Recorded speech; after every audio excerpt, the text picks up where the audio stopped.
ಶ್ರೀ ಗುರುಭ್ಯೋ ನಮಃ. ಹರಿ ಓಂ. ಶುಕ್ಲಾಂಬರಧರಂ ವಿಷ್ಣುಂ ಶಶಿವರ್ಣಂ ಚತುರ್ಭುಜಂ ಪ್ರಸನ್ನವದನಂ ಧ್ಯಾಯೇತ್ ಸರ್ವವಿಘ್ನೋಪಶಾಂತಯೇ. ಅಗಜಾನನ ಪದ್ಮಾರ್ಕಂ ಗಜಾನ್ನಮಹರ್ನಿಶಮನೇಕದಂತಭಕ್ತಾನಾಂ ಏಕದಂತಮುಪಾಸ್ಮಹೇ. ರಾಮಾಯ ರಾಮಭದ್ರಾಯ ರಾಮಚಂದ್ರಾಯ ವೇದಸೇ ರಘುನಾಥಾಯ ನಾಥಾಯ ಸೀತಾಯ ಪತಯೇ ನಮಃ. ಜಾನಕೀ ರಾಮಪಟ್ಟಾಭಿರಾಮ ಶ್ರೀರಾಮ ರಾಮ ರಾಮತಃ ಶ್ರೀಮದ್ಮಹಾರಾಮಚಂದ್ರಸ್ವಾಮಿ ದೇವತಾಭ್ಯೋ ನಮಃ. ಏಕದಂತಾಯ ವಿದ್ಮಹೇ ವಕ್ರತುಂಡಾಯ ಧೀಮಹಿ ತನ್ನೋ ದಂತಿ ಪ್ರಚೋದಯಾತ್. ನಮೋ ರಾತಪತೆ ನಮೋ ಗಣಪತೆ ನಮಃ ಪ್ರಮದಪತೆ ನಮಸ್ತೆ ಸ್ತುಲಂಬೋದರಾಯ ಏಕದಂತಾಯ ಸರ್ವವಿಘ್ನವಿನಾಶನೇ ನಮಸ್ತೆ ಶಿವಸದಾಯ ಶ್ರೀವರದಮೂರ್ತಯೇ ನಮೋ ನಮಃ. ಸದ್ಯೋ ಜಾತಂ ಪ್ರಪದ್ಯಾಮಿ ಸದ್ಯೋ ಜಾತಾಯ ವೈ ನಮೋ ನಮಃ. ಭವೇ ಭವೇನಾತಿ ಭವೇ ಭವಸ್ತು ಮಾಂ ಭವೋದ್ಭವಾಯ ನಮಃ. ವಾಮದೇವಾಯ ನಮೋ ಜ್ಯೇಷ್ಠಾಯ ನಮಃ ಶ್ರೇಷ್ಠಾಯ ನಮೋ ರುದ್ರಾಯ ನಮಃ ಕಾಲಾಯ ನಮಃ ಕಲವಿಕರಣಾಯ ನಮೋ ಬಲವಿಕರಣಾಯ ನಮೋ ಬಲಾಯ ನಮೋ ಬಲಪ್ರಮದನಾಯ ನಮೋ ಸರ್ವಭೂತಗಮನಾಯ ನಮೋ ಮನೋನ್ಮನಾಯ ನಮಃ. ಪದ್ಮಾನನೆ ಪದ್ಮಪತ್ರೇ ಪದ್ಮಪ್ರಿಯೇ ಪದ್ಮದಲಾಯತಾಕ್ಷಿ ವಿಶ್ವಪ್ರಿಯೇ ವಿಷ್ಣುಮನೋನುಕೂಲೆ ತ್ವತ್ಪಾದಪದ್ಮಂ ಸನ್ನಿಧತ್ಸ್ವಾಂ. ಯಾಸಾ ಪದ್ಮಾಸನಸ್ಥಾ ವಿಫಲಕಟತಟೀ ಪದ್ಮಪತ್ರಾಯತಾಕ್ಷಿ ಶ್ರೀಂ ಅಂಬಾಂ ಲಲಿತಾಂ ರಾಜರಾಜೇಶ್ವರೀಂ ರಾಜ್ಯದಾಯಿನೀಂ ಗೌರೀನ್ ಮಿಮಾಯ ಸಲಿಲಾನ್ ಕ್ಷತ್ತದ್ವಿಪದೀಂ ವಿಪದೀಂ ಸಾಂ ಚತುಷ್ಪದೀಂ ಅಷ್ಟಾಪದೀನೋಪದೀಂ ಬಹುಶೀಂ ಸಹಸ್ರಾಕ್ಷರಾಂ ಪರಮೇವ್ಯೋಮನ್. ಸರ್ವಮಂಗಳಮಾಂಗಲ್ಯೆ ಶಿವೆ ಸರ್ವಾರ್ಥಸಾಧಿಕೆ ಶರಣ್ಯೆ ತ್ರ್ಯಂಬಕೆ ಗೌರಿ ನಾರಾಯಣೀ ನಮೋಸ್ತುತೆ. ಗಂಧಧ್ವಾರಾಂತರಾದರ್ಶಾನ್ ನಿತ್ಯಪುಷ್ಟಾಂಗರೀಷಣೀಂ ಈಶ್ವರೀಂ ಸರ್ವದಾನಾಂ ತ್ವಾಮಿಹೋಪತ್ವಯೇ ಶ್ರೀಂ. ಶ್ರೀಂ ಮಹಾಕಾಳಿ ಮಹಾಲಕ್ಷ್ಮಿ ಮಹಾಸರಸ್ವತ್ಯಾತ್ಮಿಕ ಲಲಿತಾಂಬಿಕಾಯೈ ನಮೋ ನಮಃ. ಬ್ರಾಹ್ಮೀ ಮಾಹೇಶ್ವರಿ ಕೌಮಾರಿ ವೈಷ್ಣವಿ ವಾರಾಹಿ ಇಂದ್ರಾಣಿ ಚಾಮುಂಡಾ ಚಂಡಿಕಾ ಮಹಾಕಾಳಿ ಮಹಾಲಕ್ಷ್ಮಿ ಸಮೇತ ಶ್ರೀಮದ್ ಮಹಾಲಲಿತಾಂ ಬಾಲಾ ತ್ರಿಪುರ ಸುಂದರಿ. ಕರ್ಕಾಟಕ ರಾಶಿ ಕರ್ಕಾಟಕ ಲಗ್ನ. ಕರ್ಕಾಟಕ ರಾಶಿ ಕರ್ಕಾಟಕ ಲಗ್ನದ ಇರ್ತಕ್ಕಂಥವರಿಗೆ ಚಂದ್ರನ ಆಸ್ಥಾನ ಚೆನ್ನಾಗಿದೆ, ಗುರುವಿನ ಅನುಗ್ರಹ ಇದೆ. ಇಷ್ಟಾರ್ಥವನ್ನು ಸಿದ್ಧಿಪಡಿಸ್ಕೊಳ್ತಕ್ಕಂತಹ ಯೋಗ ಫಲ ಇದೆ. ಸತ್ಯಾಸತ್ಯತೆಗಳನ್ನು ಅರ್ಥ ಮಾಡ್ಕೋಬೇಕಾಗಿದೆ. ನೀವು ಮಾಡುವಂಥ ಕೆಲಸದಲ್ಲಿ ಸಾಕಷ್ಟು ಬದಲಾವಣೆ ಬೇಕು, ಹಾಗೆ ಎಚ್ಚರಿಕೆ ಬೇಕು. ಜೋಪಾನವಾಗಿರಬೇಕಾಗಿರ್ತಕ್ಕಂಥ ಕಾಲ ನಿಮ್ಮದಾಗಬೇಕು. ಕರ್ಕಾಟಕ ರಾಶಿಯವರು ಏನೇ ಸಮಸ್ಯೆ ಬಂದರೂ ಮೊದಲು ನೀವು ಆ ದೇವರನ್ನ ಪ್ರಾರ್ಥನೆ ಮಾಡಿ ಅಥವಾ ನಿಮ್ಮ ಹಿರಿಯರ ಹತ್ರ ಈ ಸಮಸ್ಯೆಗಳನ್ನು ಹಂಚ್ಕೊಳ್ಳಿ. ಅದರಲ್ಲೂ ಕೆಲವಷ್ಟು ನ್ಯಾಯಕ್ಕಾಗಲಿ, ಕೆಲವಷ್ಟು ಮಾಡಿರ್ತಕ್ಕಂಥ ಕೆಲಸಕ್ಕೆ ಬೇಕಾದ ವರಮಾನ ಆಗಲಿ ಅಥವಾ ಒಂದು ಸರಿಯಾದಂಥ ಮಾರ್ಗದರ್ಶನಕ್ಕಾಗಲಿ ಕರ್ಕಾಟಕ ರಾಶಿಯವರು ಧ್ವನಿ ತೆಗೆದು ಮಾತಾಡಿದಾಗ ಮಾತ್ರ ಫಲ.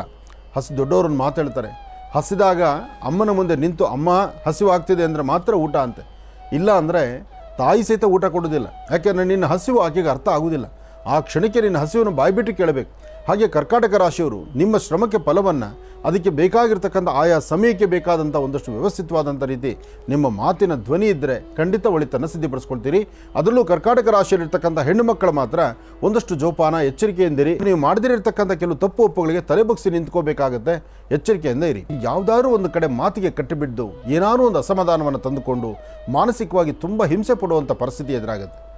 ಎಷ್ಟೇ ಸೌಮ್ಯವಾಗಿದ್ದು ಎಲ್ಲದರಿಂದಲೂ ದೂರ ಇದ್ದು ಯಾರೊಬ್ಬರು ಬಾಯಿಗೂ ಸಿಗದಿರ ನಮ್ಮಷ್ಟಕ್ಕೆ ನಾವು ದೇವ್ರು ಕೊಟ್ಟಂಥ ಕೆಲಸವನ್ನು ಮಾಡ್ಕೊಂಡು ನೆಮ್ಮದಿಯಾಗಿ ಇರೋಣಪ್ಪ ಅಂತ ನೀವು ಅಂದುಕೊಂಡ್ರೂ ಹಾಗಿರ್ಲಿಕ್ಕಾಗೋದಿಲ್ಲ.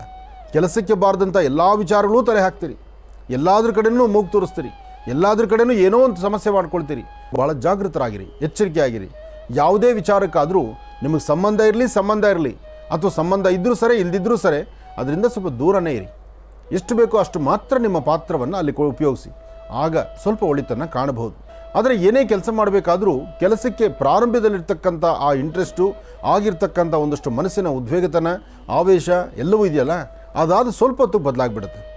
ಆದರೆ ಏನೇ ಬಂದರೂ ಸಹಿತ ಭಗವಂತ ನಿನ್ನ ದಯ ಹೊಂದಿರಲಿ, ನಿನ್ನ ಅನುಗ್ರಹ ನನಗೆ ಬೇಕಪ್ಪ ಅಂಥೇಳಿ ದೇವ್ರನ್ನ ಪ್ರಾರ್ಥನೆ ಮಾಡ್ತಾ ಸಾಧ್ಯವಾದರೆ ಒಂದಷ್ಟು ಉದ್ದಿನ ಬೇಳೆ, ಒಂದಷ್ಟು ಅಕ್ಕಿ ಮತ್ತು ಉದ್ದನ್ನು ಮನೇಲಿಟ್ಟು ದೇವರ ಹತ್ರ ಪ್ರಾರ್ಥನೆ ಮಾಡಿ ತದನಂತರ ನೀವು ಮನೆಯಿಂದ ಆಚೆ ಹೊರಟ್ರೆ ಒಂದಿಷ್ಟು ಅನುಕೂಲವನ್ನು ಖಂಡಿತ ಸಿದ್ಧಿಪಡಿಸ್ಕೊಳ್ತೀರಿ. ಹಾಗೆ ಈ ಮಾಡುವಂಥ ಯಾವುದೇ ಕೆಲಸ ಕಾರ್ಯ ಆದರೂ ಸ್ವಲ್ಪ ರಹಸ್ಯವನ್ನು ಮೇಂಟೈನ್ ಮಾಡಿ.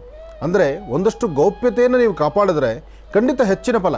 ಆ ಗೌಪ್ಯತೆ ಕಾಪಾಡಬೇಕಾದ್ದು ನಿಮ್ಮ ಧರ್ಮ. ಎಲ್ಲ ಕೆಲಸಗಳನ್ನು ಎಲ್ಲವನ್ನೂ ಬಹಿರಂಗಪಡಿಸಬಾರ್ದು. ಒಂದಷ್ಟು ಗೌಪ್ಯತೆ ಕಾಪಾಡಿದ್ರೆ ಅದು ಅತೀತವಾದಂತಹ ಒಂದು ಶಕ್ತಿ ಬರುತ್ತೆ. ಒಂದು ವಿಶೇಷವಾಗಿರ್ತಕ್ಕಂಥ ಗುಣ ಮತ್ತು ಮನಸ್ಸಲ್ಲೊಂದು ಆನಂದ, ನೀವು ಮಾಡುವಂಥ ಕೆಲಸ ಸ್ವಚ್ಛಂದವಾದಂತಹ ಬದುಕಿನಲ್ಲಿ ನಡೆಯುವಂಥ ಒಂದು ವಿಶೇಷವಾಗಿರ್ತಕ್ಕಂಥ ಗುಣ ನಿಮ್ಮದಾಗುತ್ತೆ. ವಿದ್ಯಾರ್ಥಿಗಳಿಂದ ಹಿಡಿದು ವಯಸ್ಸಾಗಿರ್ತಕ್ಕಂಥ ವೃದ್ಧರವರೆಗೂ ಏನೋ ಒಂದು ಸಾಧನೆ ಮಾಡ್ತಿದ್ದೇನೇನೋ, ಏನೋ ಒಂದು ಸಾಧಿಸಿದ್ದೇನೇನೋ, ಯಾವುದೋ ಒಂದು ಕೆಲಸ ನಾನು ಕೈ ಹಿಡಿದಿದ್ದೇನೆ, ಆ ಕೆಲಸ ಪರಿಪೂರ್ತಿ ಆಗುತ್ತೆ ಅಥವಾ ನಾನು ಅಂದುಕೊಂಡಷ್ಟು ಮಟ್ಟಿಗೆ ಭಗವಂತ ನನ್ನ ಕೈ ಹಿಡಿದು ನಡೆಸ್ತಾನೆ ಎಂಬತಕ್ಕಂಥ ಆತ್ಮವಿಶ್ವಾಸ, ನಂಬಿಕೆ ಒಂದು ವಿಶೇಷವಾಗಿರ್ತಕ್ಕಂಥ ಗುಣ. ನಿಮ್ಮ ಆತ್ಮೀಯರಾಗಿರ್ತಕ್ಕಂಥವರು ಶತ್ರುತ್ವ ತೋರಿಸುವಂಥ ವಿಧಿವಿಧಾನ ಅಥವಾ ಯಾವುದು ನಿಮಗೆ ಬೇಡ ಅನ್ಸ್ಕೊಳ್ಳುತ್ತೋ ಅದೇ ನಿಮ್ಮ ಕಣ್ಮುಂದೆ ಕಾಣುವಂಥದ್ದು. ಹೀಗೆ ಒಂದಲ್ಲ ಒಂದಷ್ಟು ಅಚಾತುರ್ಯಗಳು ಕಾಣಿಸ್ಬೋದು, ಎಚ್ಚರಿಕೆ ಇರಲಿ. ಇನ್ನು ಸರ್ಕಾರಿ ಕೆಲಸ ಮಾಡ್ತಕ್ಕಂಥವ್ರು, ನ್ಯಾಯಸ್ಥಾನದಲ್ಲಿ ಕೆಲಸ ಮಾಡ್ತಕ್ಕಂಥವ್ರು, ಚಲನಚಿತ್ರ ರಂಗದಲ್ಲಿರ್ತಕ್ಕಂಥವ್ರು, ವೈದ್ಯಕೀಯ ರಂಗದಲ್ಲಿರ್ತಕ್ಕಂಥವ್ರು ತಾವು ಒಂದೊಂದು ಚಿಟಿಕೆಯಷ್ಟು ಕಡಲೆಬೇಳೆಯನ್ನು ತೆಗೆದು ಅದಕ್ಕೆ ಉತ್ತರಾಭಿಮುಖವಾಗಿ ನಿಂತು ಗುರುವನ್ನು ಪ್ರಾರ್ಥನೆ ಮಾಡಿ ಆ ಕಡಲೆಬೇಳೆಯನ್ನು ನೀರಿಗೆ ಹಾಕೋದ್ರಿಂದ ಮತ್ತಷ್ಟು ಆರ್ಥಿಕ ಪರಿಸ್ಥಿತಿಯನ್ನು ಅಭಿವೃದ್ಧಿ ತಂದುಕೊಳ್ತೀರಿ, ಮನಸ್ಸಿಗೆ ಶಾಂತಿ ನೆಮ್ಮದಿಯನ್ನು ತಂದುಕೊಳ್ತೀರಿ. ಯಥೇಚ್ಛವಾಗಿರ್ತಕ್ಕಂಥ ನಿಮ್ಮ ಸ್ಥಾನಮಾನದಲ್ಲಿ ಯಾವುದು ಧಕ್ಕೆ ಉಂಟಾಗದಂತೆ ಹೆಚ್ಚಿನ ಫಲವನ್ನು ಸಿದ್ಧಿಪಡಿಸ್ಕೊಳ್ತಕ್ಕಂಥ ಯೋಗ ಫಲ ನಿಮ್ಮ ಭವಿಷ್ಯದಲ್ಲಿದೆ. ಸಣ್ಣ ಸಣ್ಣ ವಿಚಾರಕ್ಕೂ ಸಹಿತ ಮನಸ್ತಾಪಗಳು ಮಾಡ್ಕೊಳ್ತೀರಿ, ರೌದ್ರವಾಗ್ತೀರಿ, ಕೋಪ ಮಾಡ್ಕೊಳ್ತೀರಿ. ಯಾವುದು ಬೇಕು ಯಾವುದು ಬೇಡ, ಸ್ವಲ್ಪ ತಾಳ್ಮೆ ಸಮಾಧಾನ ಬಹಳ ಮುಖ್ಯವಾಗಿರ್ತಕ್ಕಂಥದ್ದು. ತಾಳಿದವನು ಬಾಳಿಯಾರು ಅಂತಾರಲ್ಲ, ಆ ತಾಳಿದವನು ಬಾಳಿಯಾನು ಅಂತ ಹೇಳಿದಾಗ ಅಂದರೆ ನಿಮ್ಮ ತಾಳ್ಮೆ ಎಂಬತಕ್ಕಂಥದ್ದು ನಿಮ್ಮ ಬಾಳಿಗೊಂದು ಅತ್ಯುತ್ತಮವಾಗಿರ್ತಕ್ಕಂಥದ್ದು. ಇಲ್ಲಿ ತಾಳ್ಮೆ ಕಳ್ಕೊಂಬಿಟ್ಟು ನಾವು ಮಾತಾಡಿದ್ರೆ ಆ ಕ್ಷಣ ಕೋಪದಲ್ಲಾಡುವ ಮಾತು, ಕೋಪದಲ್ಲಿ ನಡ್ಕೊಳ್ಳುವಂಥ ರೀತಿ, ಆ ಕೋಪ ಮೂಗಿನ ತುದಿಯಲ್ಲಿದ್ದಾಗ ಏನಾಗುತ್ತೋ ಅದರಿಂದ ಏನು ಅಚಾತುರ್ಯಗಳಾಗುತ್ತೋ ಹೇಳಲಿಕ್ಕಾಗೋದಿಲ್ಲ. ಅದರಿಂದ ಪುನಃ ಯಾವುದೂ ಸರಿ ಹೋಗುವಂಥದ್ದಲ್ಲ, ಅಲ್ಲಿ ಮನಸ್ತಾಪ ಉಂಟಾಗ್ಬಿಡುತ್ತೆ. ಹಾಗಾಗಿ ಇಲ್ಲಿ ತಾಳ್ಮೆ ಬಹಳ ಮುಖ್ಯವಾಗಿರುತ್ತೆ. ಎಷ್ಟು ತಾಳ್ಮೆಯಿಂದ ವರ್ತನೆ ಮಾಡ್ತೀರೋ ಅಷ್ಟು ಒಳಿತನ್ನು ಸಿದ್ಧಿಪಡಿಸ್ಕೊಳ್ತೀರಿ. ಯಾರು ಏನಾದರೂ ಅನ್ನಲಿ, ಯಾವ ಕೆಲಸದ ಬಗ್ಗೆ ಯಾರು ಏನಾದರೂ ಟೀಕೆ ಮಾಡಲಿ, ಟೀಕೆ ಮಾಡ್ತಕ್ಕಂಥವ್ರು ಅಂತಕ್ಕಂಥವ್ರು, ದೂಷಣೆ ಮಾಡ್ತಕ್ಕಂಥವ್ರು ನಿಮ್ಮ ಸುತ್ತಮುತ್ತನೇ ಇರ್ತಾರೆ. ಆದರೆ ಯಾರ ಮಾತುಗೂ ಸಹಿತ ನೀವು ಯಾರನ್ನ ಎಷ್ಟು ನೀವು ಗೌರವಿಸಬೇಕು, ಸ್ವಾಗತಿಸಬೇಕು ಅಷ್ಟು ಮಾತ್ರ ಮಾಡಿ. ಅಥವಾ ಯಾರೊಬ್ಬರ ಮಾತಿಗೂ ನಿಮ್ಮ ಮುಖದ ಒಂದು ಸ್ಮೈಲಿಂಗ್ ಇರಲಿ, ಒಂದು ನಗುಮುಖ ಇರಲಿ, ಬಿಟ್ಟರೆ ನಿಮ್ಮ ಮಾತಿನ ಧ್ವನಿ ಆಚೆ ಬರೋದು ಬೇಡ. ಎಚ್ಚರಿಕೆಯಿಂದಿರಿ. ಸಾಧ್ಯವಾದರೆ ಒಂದಷ್ಟು ಹೆಸರು ಕಾಳು, ಒಂದಷ್ಟು ಗೋಧಿ ಮತ್ತು ಹೆಸರು ಕಾಳನ್ನು ಮನೆಯಲ್ಲಿ ದೇವರ ಹತ್ರ ಇಟ್ಟು ಪ್ರಾರ್ಥನೆ ಮಾಡಿ ಗುರುಗಳ ಸಾನ್ನಿಧ್ಯಕ್ಕೆ ಕೊಟ್ಟು ಅಥವಾ ವಿಷ್ಣು ಸಾನ್ನಿಧ್ಯಕ್ಕೆ ಕೊಟ್ಟು ಒಂದು ಪ್ರಾರ್ಥನೆ ಮಾಡಿದ್ರೆ ಇರ್ತಕ್ಕಂಥ ದೋಷಗಳು ದೂರ ಆಗುತ್ತೆ, ಮನಸ್ಸಿಗೆ ಶಾಂತಿ ನೆಮ್ಮದಿಯ ಸಿದ್ಧಿ ಆಗುತ್ತೆ. ಆರ್ಥಿಕ ಸಮಸ್ಯೆಗಳು ಅಂದರೆ ಹಣಕಾಸಿನ ವಿಚಾರ, ಕೆಲವು ಮಾಡದಿರತಕ್ಕಂಥ ತಪ್ಪು ಒಪ್ಪುಗಳು, ಅತೀತವಾದಂತಹ ಜವಾಬ್ದಾರಿ. ಕೆಲವೊಮ್ಮೆ ಏನಾಗುತ್ತೆ, ತನ್ನ ವಯಸ್ಸಿಗೋ ತನ್ನ ಮನಸ್ಸಿಗೋ ಅಥವಾ ತನ್ನ ಒಂದು ಲಿಮಿಟ್ ದಾಟಿ ಮುಂದಕ್ಕೆ ಹೋಗುವಂಥದ್ದು, ಅಥವಾ ಹೆಚ್ಚು ಜವಾಬ್ದಾರಿ ತಲೆ ಮೇಲೆ ಹೊರುವಂಥದ್ದು, ಬೇಡವಾದಂಥ ವಿಚಾರಗಳನ್ನು ತಲೆಯಲ್ಲಿ ಆಲೋಚನೆ ಮಾಡ್ತಕ್ಕಂಥದ್ದು, ಸರಿ ತಪ್ಪಿನ ಸರಿಯಾದ ಮಾರ್ಗದರ್ಶನ ಇಲ್ದಿರ ಆಗುವಂಥದ್ದು, ಅಥವಾ ಅನುಭವಸ್ಥರ ಮಾತನ್ನು ಆಲಿಸ್ಲಿಕ್ಕೆ ಆಗದಿರತಕ್ಕಂಥದ್ದು, ಪ್ರತಿ ಕಾಲವೂ ಸಹಿತ ನೀವು ಹಾಕುವ ಹೆಜ್ಜೆ ಎಲ್ಲೋ ಒಂದು ಕಡೆ ಜಾರು ಬೀಳುವಂಥ ಪರಿಸ್ಥಿತಿ ಎದುರಾಗುವಂಥದ್ದು. ಅಂಗಾರಕರಿಂದ ಉಂಟಾಗ್ತಕ್ಕಂಥ ಸಣ್ಣ ಸಮಸ್ಯೆಗಳೇನಪ್ಪ ಅಂದರೆ ಚರ್ಮದ ಮೇಲೆ ಉಂಟಾಗ್ತಕ್ಕಂಥ ಸಮಸ್ಯೆಗಳು.